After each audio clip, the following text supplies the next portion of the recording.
the word made somewhat recently, somewhat modern times.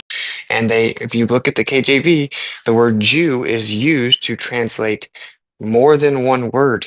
Okay. And so it kind of jumbles everything up. It kind of mixes it all up together. And then they come and they claim that there's this ethnic component to it and that they're the ones that are ethnically Jewish. When you really dig into that rabbit hole, it appears it says pretty clearly that we're actually not going to know exactly who it is. You track to the patriarch, not the matriarch, that things have kind of been all jumbled up and mixed up. It seems like there may be an entire spectrum of pigment that would actually be from the tribes. And then if you actually think about, well, Judah, that's one of the tribes anyway. So, like, it is kind of like a whole rabbit hole, right? And the ethnic supremacy claim baked into, like the Judaism cake is like actually it's antithetical to the scriptures on its face, right? So, Like I was explaining earlier, it's polysemous. It has multiple senses. So you're either saying the English rendition, the anglicization, which is a distortion. You just go back in the etymology, it just derives from Yahudah, and then the children, the descendants of Yahudah, Yahudim. And then when the kingdom, the southern kingdom is established, you're Yahudim in the sense of a demonym, you're an inhabitant of this kingdom. And then finally, but the most important sense is a theophoric name, which is a celebrator of Yahuwah, Yahweh, the true yeah, worshiper of the God. yeah, and So like you just have to specify in what sense you're saying the word. right, Right. and That's like how so I if a see it. Jew is just used for all of them, then it's like obviously we all agree it can be a source of confusion, right? That's exactly the last one is how I see it, which is if you're celebrating Yahweh, Yahudah, then you're a Jew. So that makes Christians Jews, in my view. Sure, That's but when exactly it, what oh the yeah, Apostle Paul says in Romans 2. if it comes to the actual meaning of the word, I mean, which is praiser of Yah, then that's correct. But like that's the problem with the word Jew. And by the way, sorry, I had to step away because we're like teaching Aaliyah how to potty train, and so she, let's just say, didn't make it all the way No, don't be sorry. to the potty. But like what I was trying to say to you, Big Tech, is like I was very clear on my stream. I don't actually know all that much about this to like a crazy scholarly level. And I normally don't like really debate things unless I feel like I really have a good grasp and invest a lot of time researching blah blah blah. So I was actually interested in hearing all sides. I was interested in the Adam Green, Dustin Emos debate merely just to pick out the gym. And I tried to set up Brother Nathaniel and Dustin Emos debate where Nathaniel backed out. But he was saying kind of like what Lion said, like, oh, that's just a preposterous argument, which Adam kind of also echoed. But none of them are giving me specific arguments. And maybe Lion can, but I never hear one. And so this starts to build this pattern where it's like, okay, well, everyone's very dismissive of it, but where's the specific rebuttal or refutation to it? Because I don't agree with Dustin Emos' conclusion by any stretch. Like, I think it's absurd. And I've told him straight up that like if he's wrong, that think about how serious it is that he's wrong. He needs to pump the brakes and act like he knows for sure. But I just, I wanted to hear all angles. So like Adam makes very good arguments in many of the different cases. Like for example, he made a very good argument again to Dustin, pointing out like the hypocrisy, the hypocritical nature of his position, which is he's saying you're just basically hurting us because we're sitting here calling out this group who's like making a claim of ethnic supremacy. And they're claiming that they're ethnically superior to us and that we're basically comparable to cattle. And some of them absolutely do say that. And that they're literally just superior to us in an ethnic way. And so therefore kind of manipulating us, lying to us, whatever is justifiable. And for us to want to call them out and say, look at how this kind of explains like this major demographic shift and all this deception coming back from the Jews, for us to want to call that out, you completely undermine the footing that we have to do that. If you come along on the other end and say, well, actually, they're Nephilim, they're not human, they're Nah, dude. genetically inferior, and therefore, even like wiping them out entirely is commanded. And you can see Adam, that's a great point from Adam. I'll stop after this, but it's actually kind of triggered that Adam wouldn't just address his point specifically, that one point about the word Jew being created in modern times, yet being used as a translation for multiple different terms in the Hebrew and Greek, because I felt like his other good arguments were being undermined because Dustin got to just kept pointing out that he wasn't addressing that primary point. And then Adam would make a few arguments. He would go read it in English where it said the word Jew, and he's like, "Look, you're doing it again." You know, so it kind of The thing is, bro, undermined his whole there's argument. been a mingling, dude. You know, the Shemites mixed with the Japhites. Huh? The Oh yeah, that, Shemites, they mingled with the Japhites or Japhites. okay. So the Persians, the Medes, right? They're all mixed together. The Israelites, the Phoenicians, they all mixed together, and all the Israelites from the get, even Judah, right off the bat, had a Canaanite wife, dude. With Hmm. and Shemuel had a Canaanite wife. So they've been mingling their seed for a very long time. To try to say like, oh, these people, if they're of this bloodline because they keep Torah, or I don't even know what the current consensus is, but there's a lot of weird doctrines out there with it, dude. I don't want you to fall victim to one of them things, But dude. I'm not. I'm not. Like, but that's my whole point, though. Is like to properly and sufficiently rebut Nemos's conclusion, you need to properly and adequately address the arguments he presents to reach that conclusion. And one of them is that the word Jew is created in modern times. And it's thrown around all throughout the KJV as a translation of multiple different words. But what does that word mean? It's like a modern creation. So whoever created it in modern times is the one defining it. How's it being used now? The word Jew now is used to describe like this specific group of people, and it's basically utilized as an ethnic term, a racial term, right? And so we have like Ashkenazi Jews, Sephardic Jews, and like that's the way the word Jew is being used now. And then sometimes there's like this religious component. Um, Even if they're secular, they claim to be somewhat religious or whatever. So it's like a pretty convoluted modern application that seems to point to a specific group of people. And there's like a large portion of it that has a racial component. So now if we're talking about the idea that there is actually tribes of Israel, there are actual families and lineage and generations, genealogies that stem off of those tribes of Israel, then there's an imposter, basically identity theft. This is his claim. There's identity theft going on, where there's a group of people that weren't of Israel, in fact, were even genetic abominations that then infiltrated the identity of those who truly do descend from Israel. And the way that they were able to do that is to intermingle. And when Judah merged with Idumea, they were able to sneak in there. And then now they cover it all up by using the word Jew, where that word just stamped across anyone and everyone that came from that region called Judea. And that also includes people that weren't actually part of the true tribes of Israel. That's his argument. I'm not staking his argument. I'm still manning his argument. Yeah. Well, Yeah. The problem with engaging that argument for Adam is because Adam would actually have to basically concede his argument to engage with that argument.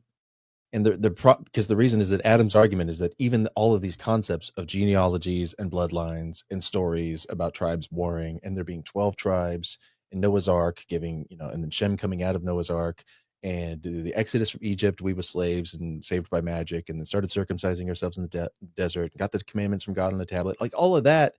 Like, you have to take all of that as real to then have to quibble about who the real bloodline is. And Adam's whole argument is that all of these stories come from people in Judea who were practicing this religion, which we're basically calling a cult, this temple cult practice that emerged in the region of Judea around the time of the formulation of the Septuagint, which is basically what we're saying is like, it's a mythological collaborate. It's like it's a compilation of myths in order to create Plato's noble lie. And so like an early form of creating like a republic or a senate or something is to have 12 tribes that are all part of one. So it's like multiple houses in the parliament or something like that. And so what we have is a creation of a mythological genealogy of people to establish a right for them to be in a region and to rule it through the priesthood. And then you have to take all that as real then to even quibble about who the real bloodline is. So Adam's saying, no, all of that was invented by Jews. And what he means by Jews is people who were practicing the temple cult in Jerusalem. That's Yeah, what the only Jew. problem so is so hold though, on, real quick. Let me just say this: there's no credible basis for establishing a genetic link to any of the 12 tribes of Israel, like none. And some say, oh, you Right. got the whole Edomite idea, right? That black Hebrew Israelites, they promote that all the Jews right now are Edomites, right? And then there's all types of crazy doctrines out there, people with false ideas of what's actually going on. And what I'm trying to say, it's a lot more complex, and that these people are actually real Jews. And yes, there is this idea about bloodlines. Solomon's bloodline is a real thing. The royalty in England and their bloodline connected to the royal house of Arimathea, the Silurian house. These bloodlines are legit. But to say that they're all some reptilian Nephilim hybrid from Canaan, that is where I draw the line. Yeah, what Yeah. gets established early on, if we, because there's a mythological founding in the Bible is having like these special bloodlines and promises connected to them. And then people can basically build their political cred based on, oh, my family is noble, even in the Bible. So, right. So they add credibility onto themselves as rulers by appealing to the Bible and saying, my bloodline comes from the bloodlines of the Bible. So there's a lot of like ad hoc justification for right to rule. It's based on these different tribal affiliations because there's a religious, credibility given to the text. So do you get my point, though, that in order to quibble about who the true bloodline is, you first have to agree that there is a true bloodline and then argue about which one is No. which. And Yeah, Adam's saying that's like there what. isn't, like that's just fake genealogies. It doesn't matter. Yeah. He's of the true bloodline according to the Jews who made up those bloodlines. What? So that's Adam's point, is like, why would I argue about who's of the true bloodline when it was Jews who made up those fake genealogies? Okay. It ain't no I fake understand. genealogies, dude. First of all, the Table of Nations is very credible. According Yeah, to but hold on. Hold on. Is there any evidence, any citations outside of the Bible or the Jewish congregation at the time of the Table of Nations? no. Okay. In fact, these are Okay. all written in Hebrew. They're all written in Greek, except for the Dead Sea Scrolls, which were maybe interpreted from Greek into Hebrew around the same time. But I mean, like the original genealogy is written in Hebrew. I mean, in Greek, it's written around the time from Alexandria. It's like we're talking about a I would have to recent pull out my conception. notes and I We don't actually have compare ancient we're talking about patriarchs because the languages bloodlines from they had before different. Dude, Noah. yeah, you're incredulous right now and you're ignorant of the topic, dude. Honestly, and I don't. It's so like deep and profound that I can't like expand on it reasonably in like 15 minutes. And I know these people are impatient. This type of conversation requires a study. You know what I mean? We'd have to sit down and go through It the does. scriptures, and I'm not about to Yeah. do that with you right now, dude. To prove my point, my case. Sorry, but Okay, No, well, it's can all I good. address Yeah, this we would point real need fast? Gnostic informant in here. Go ahead. He was brought up earlier. He's great for this. Okay. Okay, so the thing is, I understand your argument, like that he would have to concede his argument to even. That's not even true, by the way. No, like for intents and purposes in debate, right? For intents and purposes, that phrase specifically means to achieve the bigger point, which would be to rebut his point. But even further than that, yeah, Adam loves to kind of play both sides of the fence in that sense because he loves to go to the Bible constantly and invoke claims out of it and cite claims out of it as evidence of his argument and not just his argument of mythology. He argues from within the paradigm of the scriptures, of the religions, trying to correct people on their interpretations or misinterpretations or misapplications or the Jewish claims. He does it all the time. He says, no, actually, let's go to this Bible verse. That's not what it says. Here's what it actually says. So he argues from within that paradigm all the time. So for intents and purposes, he should have addressed and rebutted and or refuted his argument from within the paradigm. Even worse than that, though, this is like the weakest part of Adam's position, which is that it entirely hand-wave dismisses all the historical, archaeological, and anthropological evidence that has corroborated many of the historical claims in the scriptures. And this is no, absolutely not limited to just the scriptures.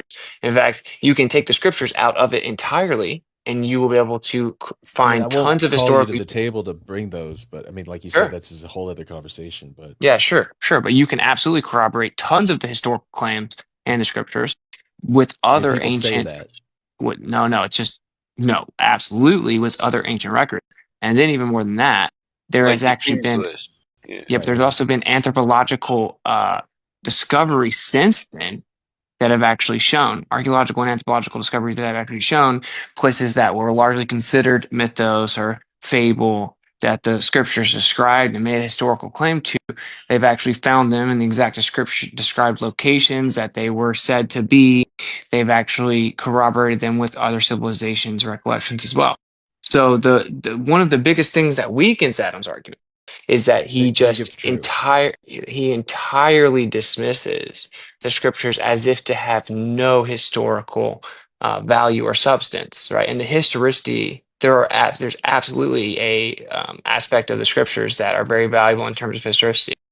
So like that just undermines his credibility. And I would say, and I'm sure you may disagree with it or whatever, so does denying the historicity of Jesus or Yeshua. Like you can disagree with that. I know his argument very well. And in every other scenario, he loves to appeal to majority, to consensus. All the experts think this, all the experts think that. But when it comes to this one, he has like one or two authors or people who have claimed that it's all mythos. And even his primary guy, Carrier, says that he's on the fence. He thinks that it's almost 50-50 if he actually existed. So Yeah, well, if 2,000 years from now, Disneyland is wiped off the face of the map by a nuke, and there's no remnant of it. In 2,000 years from now, somebody's saying that they're a descendant of Walt Disney, or no, who would be official? I'm a descendant of who would be a Disney character, right? I'm a descendant of Mickey Mouse. Yeah, I'm a descendant of Mickey Mouse. It's like, no, you're not. Mickey Mouse is a fable. But then we discover archaeological evidence that Disney World actually existed, and there was a Mickey Mouse Avenue. It's like, that doesn't mean that you're actually a descendant of Mickey Mouse. It just means that you found something that Mickey Mouse is a reference to that maybe did exist in the world, that myth was based on. There was a Mickey Mouse Avenue in Disney World, even though that get destroyed. Finding remnants of Disney World buried under the ashes and the rubble doesn't make Mickey Mouse a real person, or me, it doesn't give me right to claim a heritage from Mickey Mouse's bloodline or something like that. I know that's an odd example, but again, just even if we find, there was a city called this, and the Bible refers to that city, again, doesn't make the Bible any more credible. It just means that the authors of the Bible referred to a city that once existed. And maybe they built their myth based on common knowledge of the Alexandrian era. So this is why I say big if true. It's like I've seen all the claims. Maybe you have one I haven't seen, but I feel like I've seen.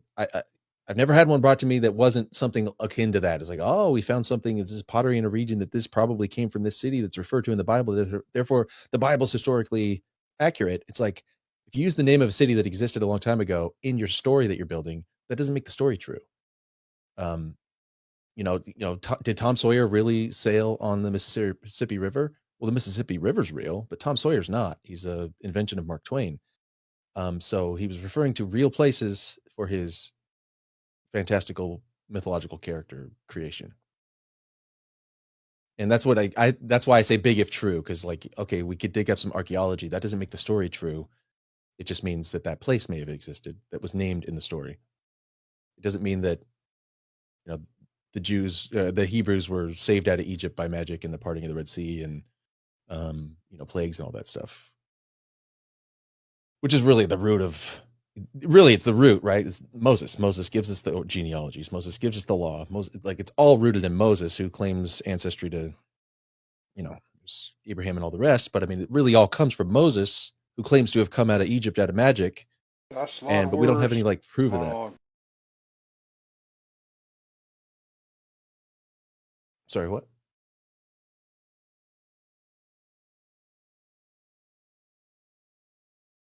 Did line So drop if out? someone refers to themselves of Hebrew descent, what does that mean? I just don't. You guys want to have a religious debate, Yeah, we just kind of ended up here because the Adam Green, Dustin Nemos thing was brought up in relation to maybe Adam's sort of beef with Witsit, and we ended up here. We don't got to stay here.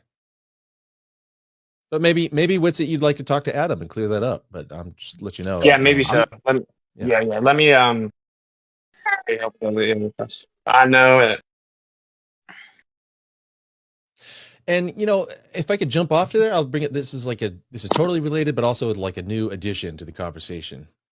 While a particular personality on the internet, such as you or I, might take umbrage and take offense to a type of slander or something, because we are people with personal lives and all that stuff and reputations and all that stuff to defend. It's totally valid. But related though, it's like what we if I call myself, if I'm in the globe camp, right? When what we see when we're talking to globe deniers or globe skeptics is basically like a continual slander toward our position. That's the way it's interpreted by me, and I would probably think everybody on our side, which makes us feel justified in throwing that shit right back.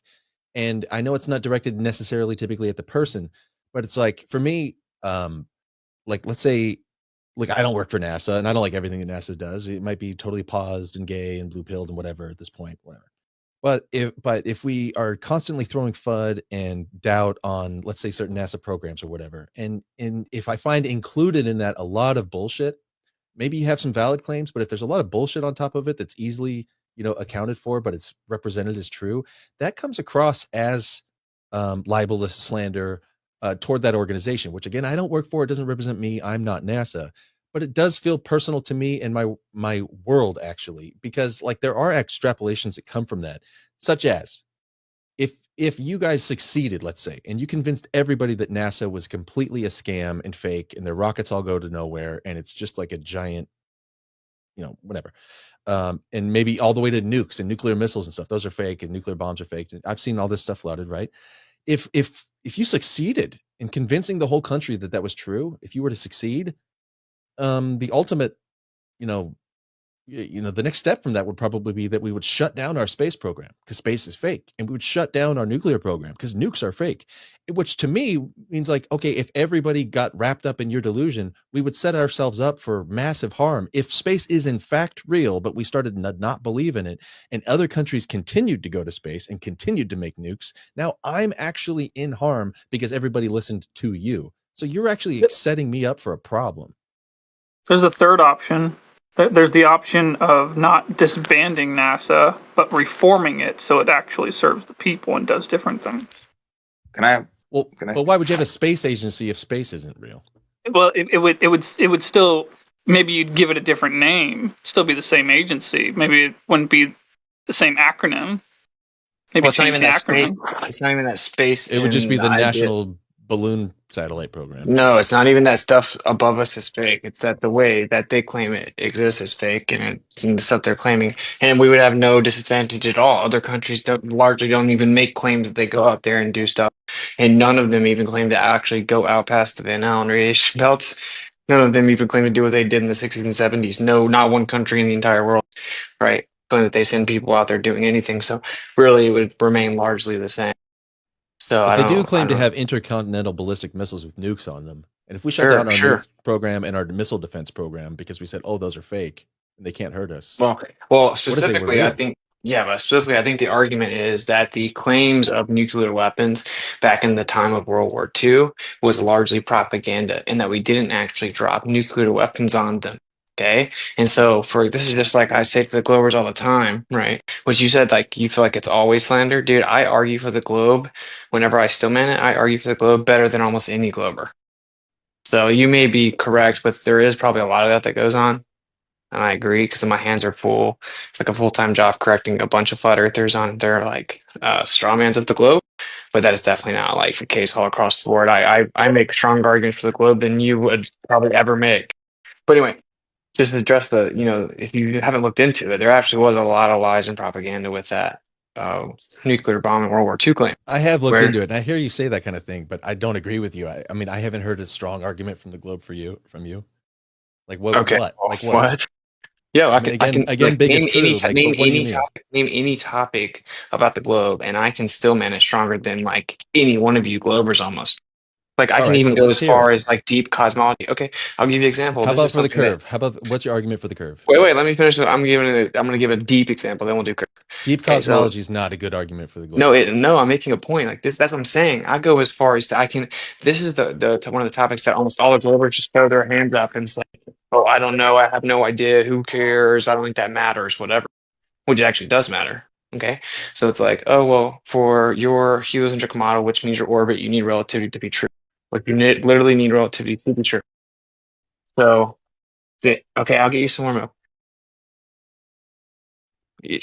So I already think. Hold on, Witsit, you gotta get your glasses though, dude. You gotta get your glasses. I've already got a problem with this, and I'm saying this is weak because where you're taking it is a place where you think you have the strongest argument against it, and now you're going to take it there and make what you think is the strongest argument in this place where it fails. That's like you're No, basically that's not what I'm straw gonna do. I'm man. gonna defend the mainstream. No, I was gonna say that dark matter doesn't actually work because of dark matter halos and the resistance, but you could use dark matter superfluidity, which would have no impedance to the collision of the dark matter halos. So you could try to keep dark matter in place, but keep relativity in place. I'll be right back in a second. Yeah, so that's an example of what you think would be the best argument against your like smoking gun killer argument. Just while Witsit gets back, Big Tech, you've obviously heard Owen Benjamin, like he's sort of they went at it a little bit, didn't we? We had him green a little bit, so you probably heard Owen. But he's got a very close friend who he grew up with. He's a nuclear physicist, a working nuclear physicist, who said to Owen regarding nukes, nuclear weapons, you can just pretend they're real. How about that? He's a nuclear physicist, dude. You know? Yeah, and he's a comedian. He's Owen's friend because he's a comedian. No, he's a working nuclear. No, dude, he goes around to the facilities. He's an actual I'm aware nuclear of that, physicist. but he also does stand-up comedy, and that's how Owen knows him, right? By the way, when you guys, can I make a very quick point? Huh? Like, You didn't know that? like he's a comedian. By the way, can I make a really quick point? I swear God, it'll be really quick. I wanted to make it for a while though. The physicist who said to they went at it a little bit, didn't we? We had him green a little bit, so you probably heard of Owen.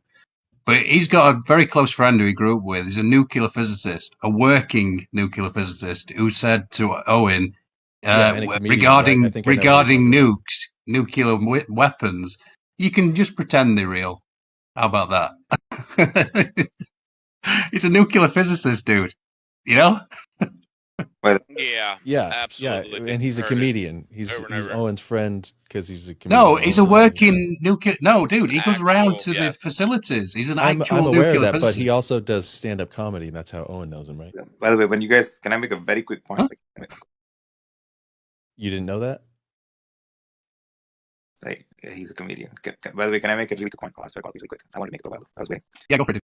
So when when you were earlier having this is related to the discussion you're going to have, but it's harking back to your previous discussion about religion, right, and the Bible, blah blah blah.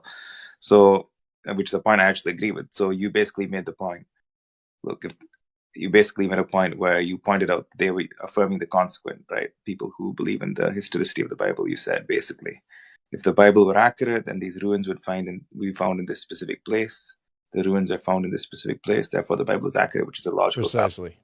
Affirming the consequent. I agree with that 100%. But just keep that in mind for the next discussion you're going to have. Which one? I'm just saying, just like let affirming the consequent, let that be. Is that a response to yeah. me, dude? No, First of all, dude, it was not. it's to you. not. It's not affirming the consequence, unless it's not to me. It wasn't. It was too big tech. All right, never mind. Because I was about to. No, I totally agree with you. That's what I brought up earlier in regard to the guy who was saying, well, when we look at the world, it looks flat. Paraphrasing, we're measurably, repeatedly, whatever. It's like, okay, if the Earth's flat, it would look flat. It looks flat, therefore it's flat. That's no one really makes that argument other than probably absolute retards. Some people probably do, but rhetorically, here's the thing. For me, I don't care about like people's cosmology and all that shit. Ultimately, I care about whether they understand logic. However, most global earthers don't, and I think, or they understand it in some topics and then don't understand to their topic. So, like earlier, the guy that they were saying is cool. He has cool points and shit because he was defending with it, like some globe earther. But that guy was retarded. He didn't understand logic whatsoever. However, I would push back on that. You said only retards make that argument, but when I hear people say, well, why do we still think the Earth's flat, even though we've seen the 24-hour sun? And they say, well, because it measures flat. Yeah, well, dude, they're distant. 24-hour sun is affirming the consequent. So, okay, but yeah, a 24-hour sun doesn't prove the globe. Yeah, but it does cause a problem for flat Earth. And then we go, well, why do we still believe in flat Earth? And they say because it measures flat. I'll even give a little, right? I understand that a lot of flat earthers adopted the freaking that model because including everyone just jumps to like, because you know what happens? I'll tell you what happens. Like people figure out some of these, unproven assertions of the globe, and then they get excited like I did initially when I found out, and you start going and presenting to other people. And immediately people start bombarding you with questions. Well, what about this? What about that? And then you just get stuck in like fucking apologetics mode where you're like, well, if this happens, this could happen because of this and this and that and this and that. Mm-hmm. And a lot of people dug their heels into that. Probably psyop fucking version of what's happening with the the sun rotating around the AE map, blah blah blah. Probably psyop, probably. And then that's what happened. So fair enough. A lot of people, and then obviously when that was pointed out to people that they had kind of tacitly at least been endorsing that model, they all kind of said they defaulted back to observations of the sky, which is true, but they didn't keep that same energy throughout. So I agree that a lot of people did that, but that's besides the point. The logic is still the logic, regardless of the human folly that happened along the way. Well, I would ask then, now that we've seen that, broadly speaking, there were some dissenters all along. I've discovered them recently. I've heard somebody saying recently that we live in a virtual holographic projected pixel realm of a local personal sun, and there's wow, I wasn't even familiar with that one, but they're doing a victory lap You've saying, oh no, never you've never heard of the simulation earthers? That was always seen. Be, wouldn't it? Yeah. So I mean, I've heard it referred to as sort of like a fringe, but I never really encountered their by the way, group until recently. A lot of globe earthers are I'd actually respect you a lot if you conceded this one point. A lot of globe earthers want to do this, but I so far I think you seem like a cool guy. Like your energy and stuff isn't like most globe earthers, so I'm hoping that you live up to this, right? So do you realize that in the Overton window, people can come up with some cockamamie fucking retarded ideas of physics, and they can be in the mainstream. And then they have this whole narrative about, that's just, Roger Penrose, he's got that idea. That's just Sean Carroll, he's got this idea about that, even though they're absolutely absurd and insane, right? Mm-hmm. But they're crossed by the mainstream. But globe earthers don't ridicule that on the exact same grounds that they ridicule certain, alternative flat earth related cosmological ideas, right? It's the same level of absurdity if you think about it on the surface. And yet I can get what you're saying there. Yeah. Because everybody's trying to reify, and they're looking for, this explains our thing better than that one does. But at least they're both trying to explain the thing we believe in. So yeah, everybody gives, credence. At least we're all still on the same side, even though we disagree about how it works. We can agree on what it is. And so both sides, I think, are doing that, like you're saying. So the globe side does it, and the flat earth side does it. Yeah, but it's just the Overton. It's ridiculous. Sorry, last point. Sorry, that's why I know I've been talking. You're good. So I'm just saying, the Overton window just presents that like it's completely okay. Relativity at its core, metaphysically, it's a ridiculous idea. It doesn't actually make any coherent sense. And yet it is really bizarre. I totally agree that it's a totally bizarre concept. And that's with the iceberg. On top of that, you have people saying that the whole of reality is a two-dimensional fucking bit of information on the event horizon of a black hole. You got simulation theorists. You got a bunch of people. And those are all cool. You can go on Joe Rogan. You can talk about that. You can be treated as credible. And they'll jokingly, jocularly, they'll say, oh, that guy, he's crazy. But he might be right. But they'll never say that about flat earth. Why can't flat earth be amongst one of those theories? It's not like it's been absolutely obliterated, debunked, logically proven impossible once you get into it. But that's the fucking hypocrisy. Answer that question. You just asked why can it never be flat earth that they treat like that? Because my answer to that question is because it's the one subject that's most emotionally disturbing to those people. I just wanted to make a quick. Go ahead. No, you go, Gio. It's your server. No, it's nothing to do with that. Go ahead. But still, you started talking first anyway. No, you kind of did. I then jumped in. I would answer that. What he brought up real quick is that the difference is that in order to entertain yours, it includes this idea that there's a massive scandal of tons of lies and deception in a false narrative being created with an agenda, and I haven't seen a case other than from flat earthers against, even though I know relativity on its face is like I'm saying, it's a bizarre concept. The idea of everybody having their own reference frame and all this stuff, and the way the light works and time, and E equals MC squared is sort of beautiful in simplicity, but also it's what the hell are we talking about? So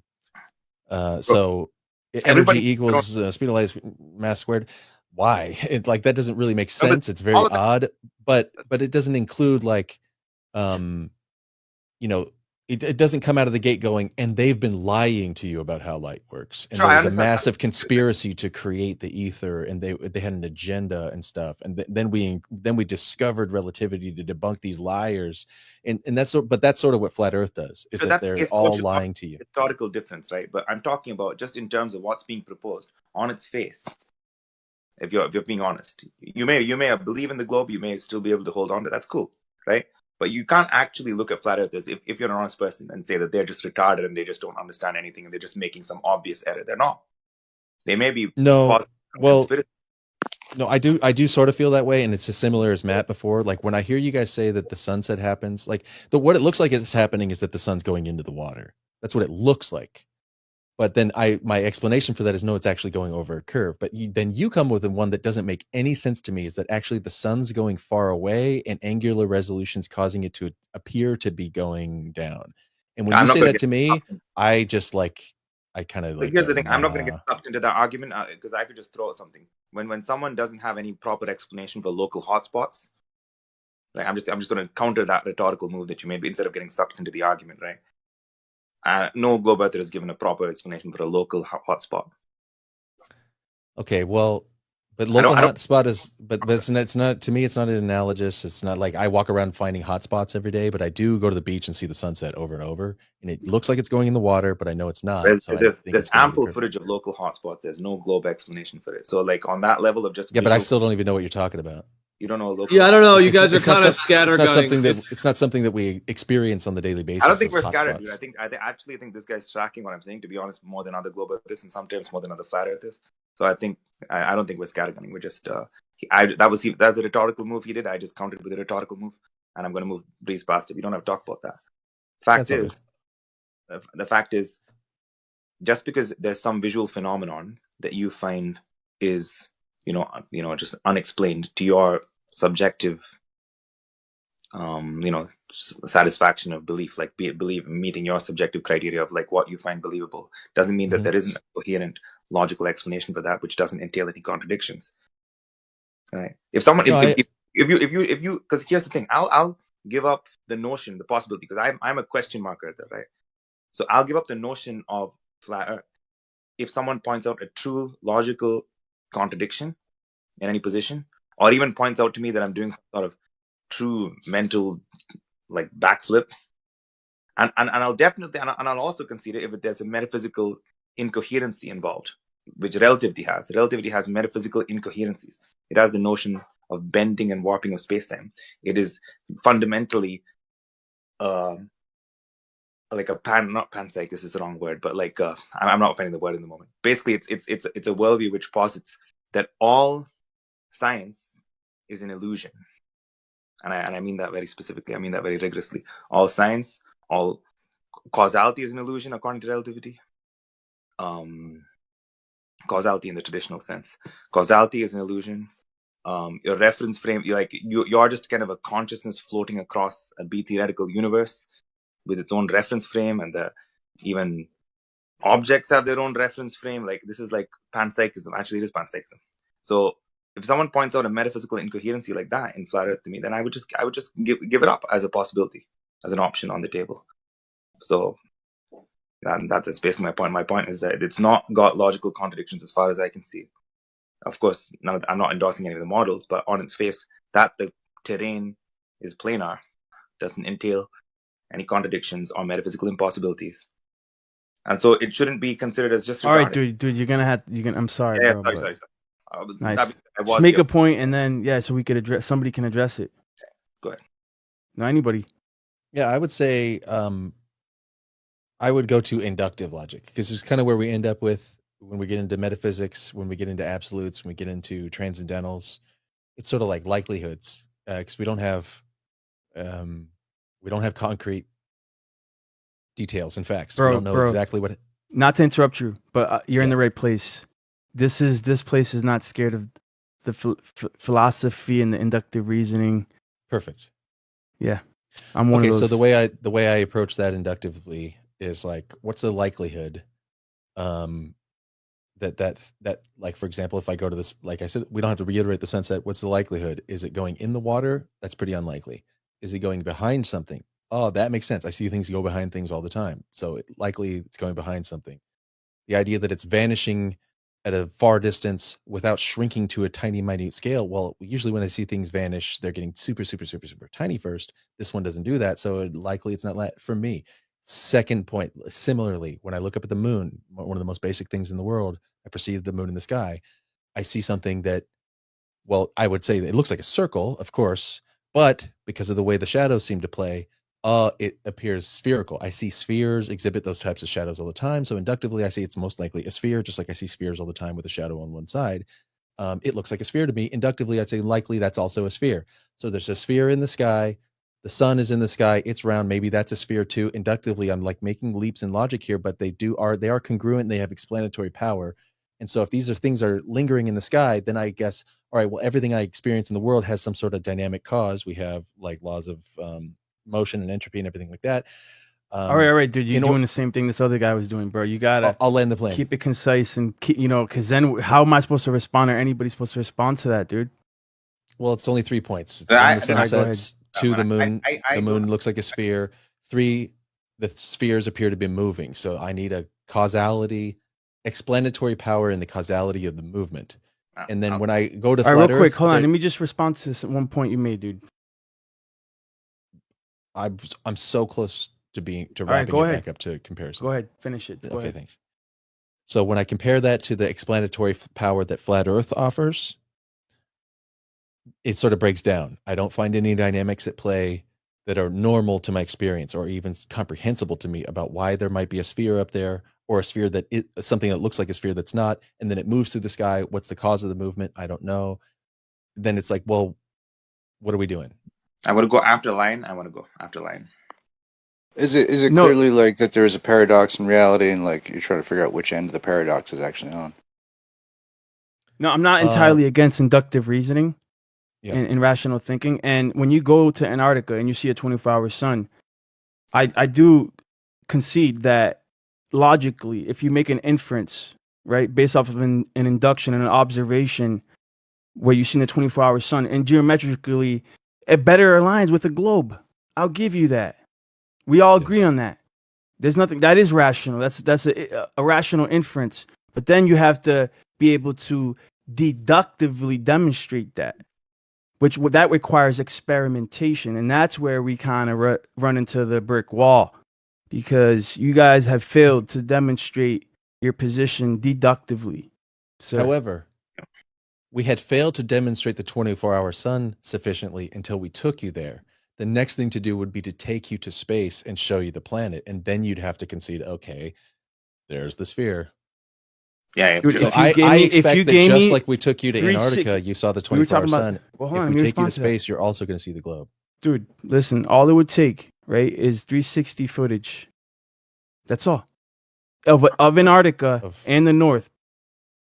Like 4K, no composite. I mean, like just pure. Well, we've had that for years. Pure footage, no CGI, none of that. I showed it to Austin 6 or 9 months ago, and he said, "I don't buy it." Okay. In space, like 360 camera. No, in Antarctica. He's talking about in space, Big Tech. There's no 360 footage in space. Yeah. All right, go ahead. I have to line. I want to address the 2 points, right? Just again, here's my I also resent I know I did go on for a while, but I was completely on point. I don't like the assertion that I was going off topic, because I was completely on topic. And the topic is simply, I thought you were good. Be considered rational, just like all the other seemingly outlandish theories. And I'll address both the points that you brought up as to like why your inductive reasoning leads you to choose the globe, and why my inductive reasoning leads me to believe that there's a sufficient explanation for the flat Earth. So the first point you brought up was sunsets, right? You said your inductive reasoning makes you think that it's not a good idea that the sun would just disappear without its angular size reducing, and it would without vanishing into a tiny dot like all other terrestrial objects. Right. And I would counter with, but we have footage of sun fade outs, which again I know you're going to dispute this, but you can, that's fine. But it's rational to look at that if you have any knowledge of how objects moving into the distance look, and the idea of how the atmosphere obscures stuff, and that looks like exactly what's happening. And I've not seen someone replicate a sun fade out with a globe to any good degree. Someone tried, but it wasn't very good. The next thing is you brought up was the sphericity of the moon. The moon looks spherical. Yeah, the moon does look spherical. However, there's also the way the shadows form on the moon don't actually visually line up with what you would expect of a sphere obscuring another sphere. And I don't need to go into that because we just get sidetracked into that completely. But my inductive reasoning tells me that most likely isn't a sphere, because I find it highly convenient that we have a tidal locking explanation as to why you only see one face. That seems highly convenient, completely unbacked up, pure conjecture, affirming the consequent, once again, rearing its ugly head. So I think I'm still. Well, I missed that point. Did you say I'm still in tidal locking? Tidal locking, why we don't see the other side of the moon from the Earth. It's because the moon is tidally locked to the Earth. Right. That's rather convenient and affirming the consequent, once again, if someone's claiming that as proof, right, which is what a lot of globe earthers you'd have to concede do, affirming the consequent right there. So I think I'm still, so far as your two examples go, again, we can disagree, but I think I'm still in the camp of being a rational interlocutor. If I held your first claim to the same scrutiny that you hold my claims, I would say you just have a bizarre photographical anomaly that I'm having to explain. But the sun fading, I've never seen the sun fade. I've seen 100 sunsets. I live in California. I go to the beach all the time. I've watched them since I was a kid. The sun goes down in the water. It doesn't fade out. There are multiple fade out videos that Dave Weiss has taken, whether you want to take this, and other people as well, not just him. But yeah, those are the But ones. again, it's like, oh, we have some videos. It's like, well, I could show you a million videos. That's fine. That's fine. I'm not trying to convince you. I haven't seen anybody replicate the moon landing footage. So is that the? To me, that looks retarded, by the way. So, like, for me, I think that still keeps me in the camp of a rational person. So, for me, in fact, I think that's yeah, and that's fine. For me, that's fine. Again, I'm not trying to convince you here. My only point is, I think flat Earth should just be part of the rational options in the Overton window. If someone shows me at some principal reason why it is any different than any of the other options on the table in terms of being a rational position, right? Not whether it's correct or not, because that'll go on for fucking donkey's years. I mean, that'll keep going on forever till fucking God knows hell freezes over. But that it's a rational position. I've still not seen any reason or any principal reason why it's any different than any of the other positions. But I don't agree with your affirming the consequence proposition, just because like there's like a scale to like inference, general inference, and you can have theological justification and other means of justification. Depending on how rigid your standard of evidence is, it can vary. But just to say it's affirming the consequence automatically, I don't necessarily agree with that. Hold on. Well, I mean, by scale, like it's the largest satellite to orbit a quote rocky body. So statistically, like way out of proportion, and yet tidal locking not even a thing. And then the speed differences don't result in any kind of like aurora of any kind, because like we know that there's like some type of gases that should be excited, but that doesn't happen. There's a lot of like if then this type logistical necessities that I don't even think are even explored in this conversation, because we're so it's just Stone Age remedial type conversations that gets tossed into. Thanks for letting me talk. Yeah, I mean, for me, forgive me if this is getting too far off, but I think it's really, you brought up the moon landing footage, me saying that it looks retarded to you, and it's just it's just everybody's got their perspective. But for me, it's one of the hardest things for discounting, because I do agree that the moon landing itself is like, it's very difficult to believe that was possible. It's incredible. It's an amazing, wildly like out of the normal type of thing that humans are claiming that they've pulled off. But then when I see the footage of, for example, like the moon rover, which is even kookier, the idea they brought a dune buggy up there, right? It's like, whoa. But then look, I come from an off-road motorsports background. I built all sorts of different trucks and sand cars and fast ones and slow ones for rock crawling, a bunch of different times. I've spent days and days and days out in the desert kicking up dirt. So I know what it looks like from personal experience, a ton. And then when I look at the way that the dirt moves on those tires, it's not the way that dirt moves on the earth. So and it's not only just because of the parabolic trajectory of the dirt, but the fact that it's kicking up a ton of it at a slow motion. Even if you double the speed, it's still going very slow compared to like a dune buggy or side by side or something like that. It kicks the dirt way up in the air, and then every bit of it goes right back down. There's no dust cloud lingering because there's no air for it to linger in, is what it appears to me as. So they would have to have in the 60s and 70s the CGI technology to fake dust particles, which I don't know if they had that technology. That's kind of far out. Or it's actually a buggy on the moon with dust acting differently than it does on the Earth. Yeah, and I don't want to. Have you ever used wheels like those? This conversation is going to No, get I deep. understand. Yeah, it's it's just like wire mesh The- wheels. But This the is, but the point is this what is what the dust does, the direction that it travels up high and then straight back down without leaving any kind of cloud. Well, the reason there wouldn't be a cloud if there's no air, but every desert environment always leaves a cloud of fine particulates, and there's none on the moon.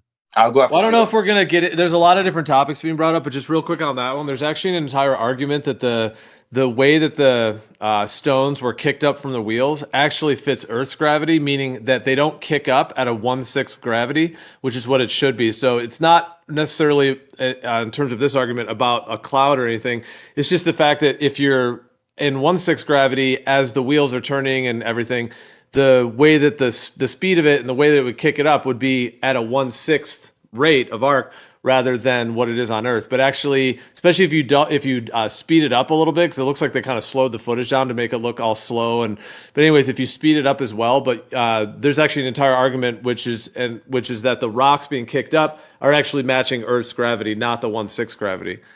So I had after Gio, so I just want to respond that quickly. So that's by the way. Remember the like he said, there are a bunch of topics being brought up, but the again, I'm just trying to. My question on the table has always been, I want someone to show that flat Earth is not a rational option.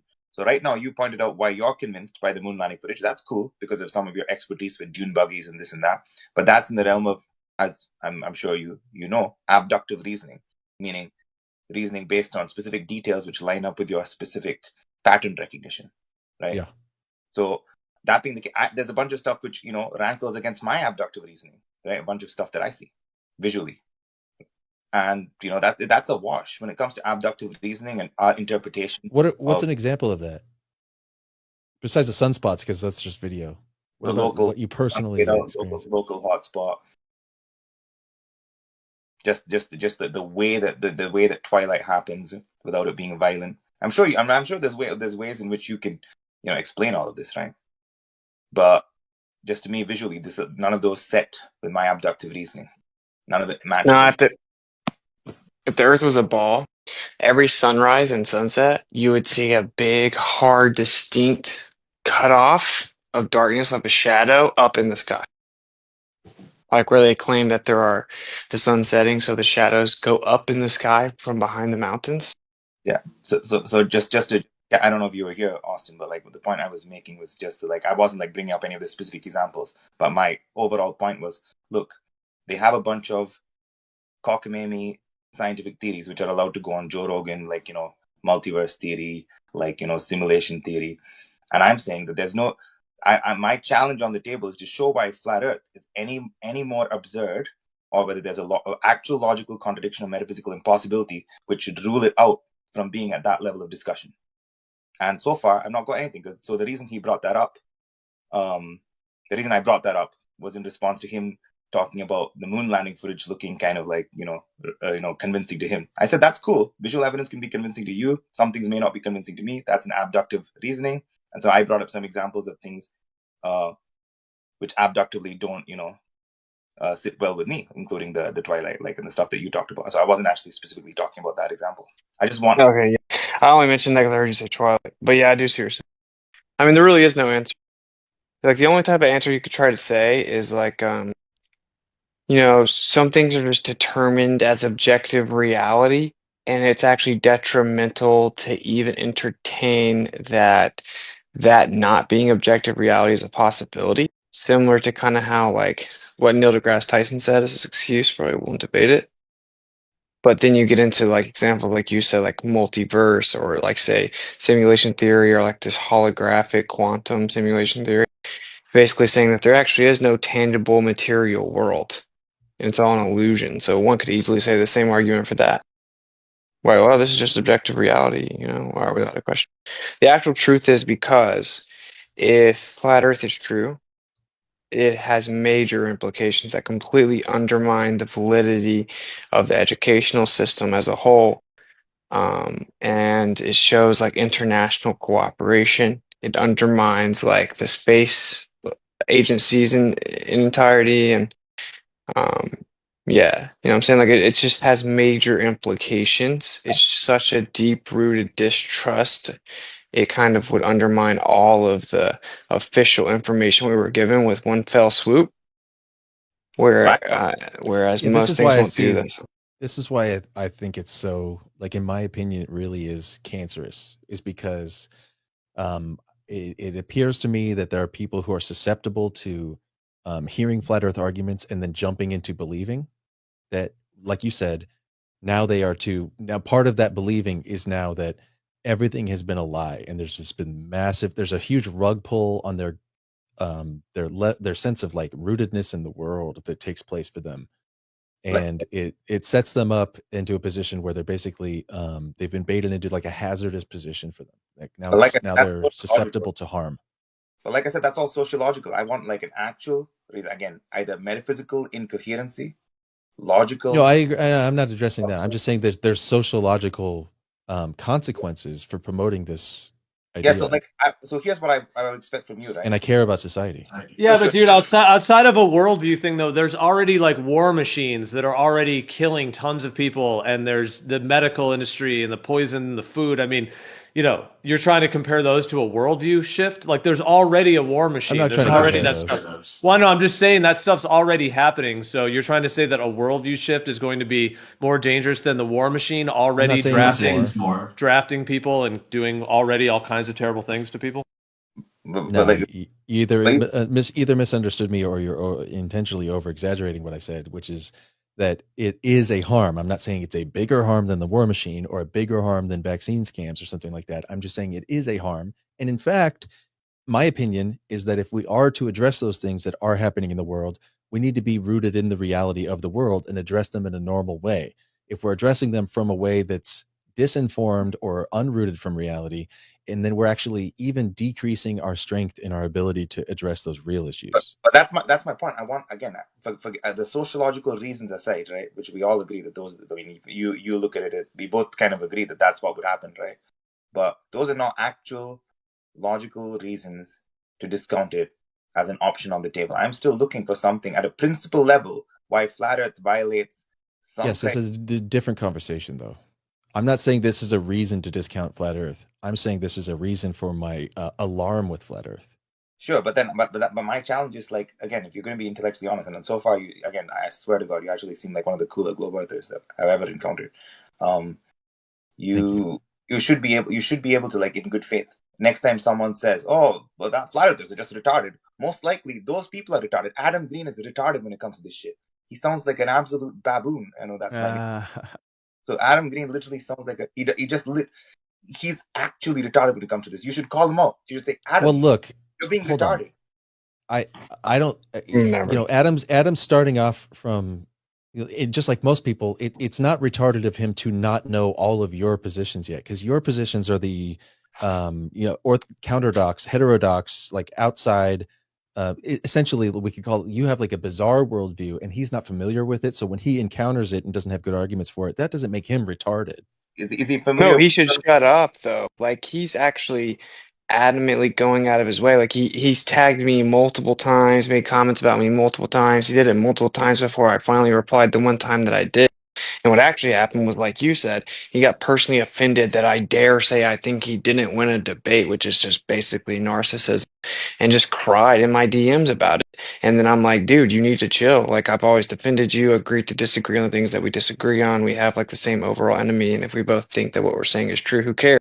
Right? It's like, I Right. tried to be super cool with him in the DMs and make everything cool. And I'm like, dude, I'm just strongly encouraging you not to try to start some like war publicly with me or something. And he just kept doing it. Something about flat Earth like super triggers him. It's not And look, wait a minute. You have to acknowledge that it goes far beyond flat Earth with you, because his whole agenda is exposing the Jesus deception.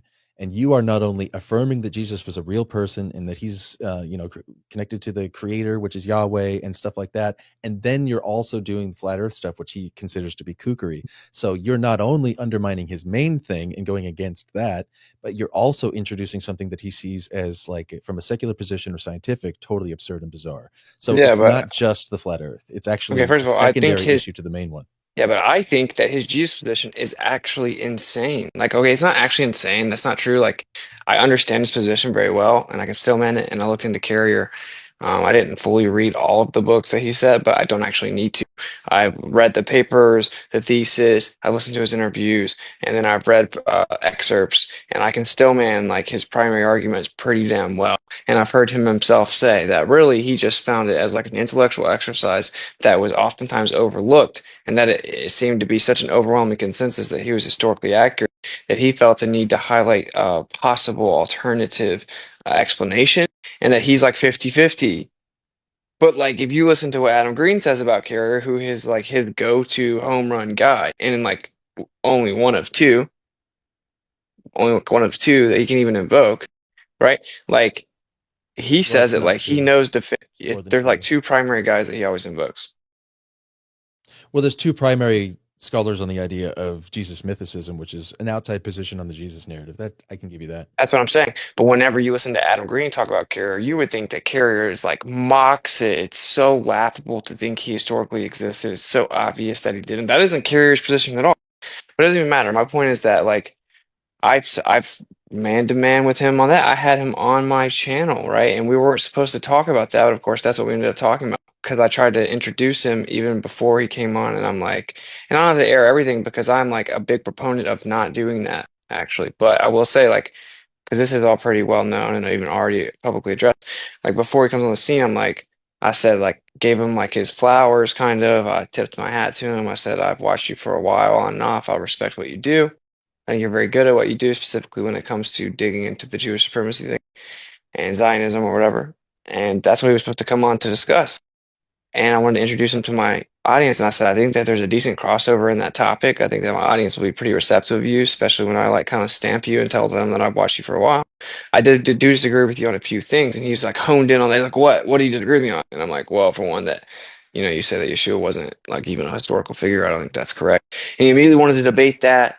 And like I'm just saying, it's like borderline narcissism. It's like, oh, you're saying I'm wrong about anything. Like, well, then forget everything that we agreed on that we're gonna do a debate or do a stream on and all that. Like, Well, let's just Austin, talk about that's that like right his now. main. That's like his main thing. Like, what would you say is Adam's main thing? Supposedly, his main thing is that we're completely occupied and that our country is effectively run by Israel and Jewish supremacy, and that is taking over our country and it's allowing our country to be invaded, and that needs to be called out. This international Jewry that runs the world. He claims that is his main thing, and he claims that the reason he harps on the Jesus part of it so much is because that undermines that goal. So he actually says the whole reason he harps on the Jesus thing so much is, in his opinion, it undermines the primary goal, his main thing, which is the problem with international Jewry and this portion of power and the ethnic supremacy that kind of runs the world and censors any opposition. He says because so many Christians have bought into the modern Christian Zionist trick, right, that it props them up, and he's correct. And I say, you're correct. I agree with you that modern Christianity is deceived, and that it's if without that deception, Israel and Jewish supremacy wouldn't have nearly the stranglehold it does on America. And so I'm like, we actually agree with the primary problem, even in terms of how Okay, Christianity has let me been give a used as the nuanced primary tool of deception. Well, just understand my point though. response on that. He can't realize that we have the same goal, But you and it's don't. way I need more to benefit. clarify that. No, we do. I Yeah, think you're because it would be insane. Okay, go ahead. Go ahead. okay. So you said that his view is that there's the Zionist issue, modern Jewry, yes, and that Christianity in modern times is, allowing, we're being marched to Zion, yes, but his main thing is helping people understand that in order to undo this, we need to see Christianity not only in modern terms, not only post Scoville, not only with modern Christian Zionist connections. It's actually all the way back. Christianity itself, at its root, was a subversion and a deception. That's his main thing. So if you bring him on your No, show and say, I agree with you about a ton, except for this one little side issue, and then you disagree with him on his main issue, it's like, how did you not expect him to argue with you on no, that? here we go. I just need to reiterate this again. He actually says that his main goal is to fix the problem of Zionism controlling our country. Okay. And he says the reason that he feels the need to expose Christianity and the origins of it is because that was a Jewish trick from the beginning, which has since then evolved and built the foundation for this problem of Zionism So there controlling you our go. country. He has a Okay, okay. solution that he's offering. That's his main thing. He's not just bitching and complaining No, about his Zionism. main He's offering a thing way is the out, and then you're problem saying I of disagree. no, his main thing is the problem of Zionism and Jewish supremacy. Okay, he has an opinion on what caused it and the best way to solve it. Okay, so we That's the main thing disagree. that he's about, is how to No, solve it. okay, dude, listen. So we disagree on the best avenue to go there, okay? But what I said to him, and then he ended up conceding this multiple times. I said, okay, look, here's the deal. Realistically, you have no chance of convincing all Christians to stop being Christians. No chance. And you have a much better Well, chance of he showing them. disagrees with you, and so do I. Yeah, but he's just objectively wrong. So I said, Objectively, here, because yeah, you think that actually he can convince all Christians to stop being objectively. Christians? You think yeah, there's no, yeah, objectively, that's like a completely Objectively, there's no delusional. chance. It's a contradiction in terms. It's a Chances completely have to do with inductive, not objective. What? Yeah, the fact there is zero You're talking chance about it can be likelihood, not objective. objectivity. You're Yeah, saying but the it's fact there is unlikely, no therefore it's chance means, objectively impossible. but if there's no chance, it can be objective. Okay, now this is the There's part though not that no is. chance. There's Okay, a listen, man. less Okay, than listen, man. 100. Okay, cool, man. It's not a zero. Cool, yeah. Okay, cool, man. So I pointed out Okay, to cool, him. man. Hey, you don't need to be like so rudely dismissive. Well, because you're interrupting me. You. So But like you because you won't let me actually just make the single point. I'm happy to let you talk forever, however long to address the point. But you keep interrupting the point, and you're talking past my point. Then hey, if I need to be reminded to not interrupt, that's fine. But you don't need to. No, it's all good. Okay. Can you please just if you actually listen to what I'm saying, it clearly makes sense. In my opinion, obviously that's why it's my opinion. But this is the thing, okay?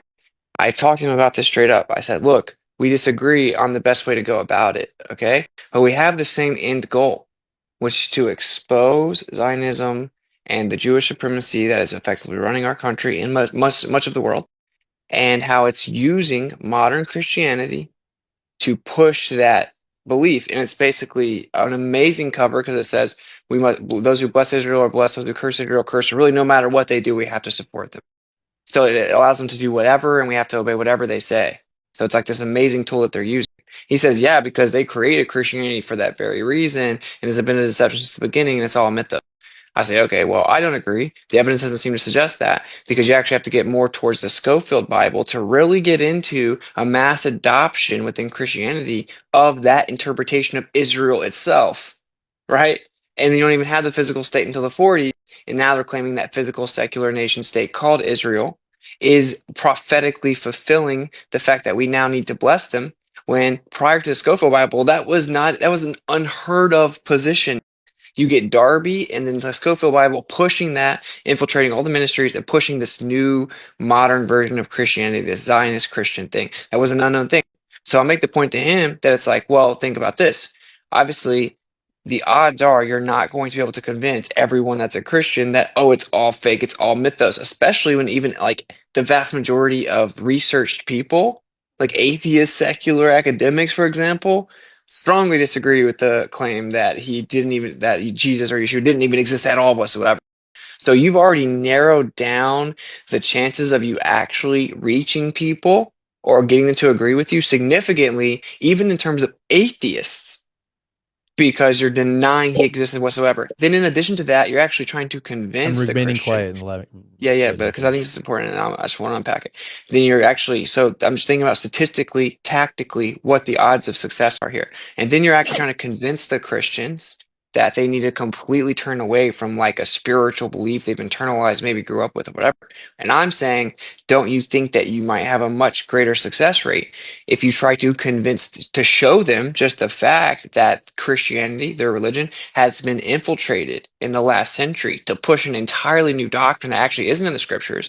It required a new type of Bible with little subtitles and notes, right? To tell them that's what it's really saying. Trust me, bro, because it's not in there. And that they got tricked into believing this Zionist Christian interpretation that actually isn't in the Bible. And whether or not he agrees or disagrees is the last thing I'm saying here. With all that being considered, maybe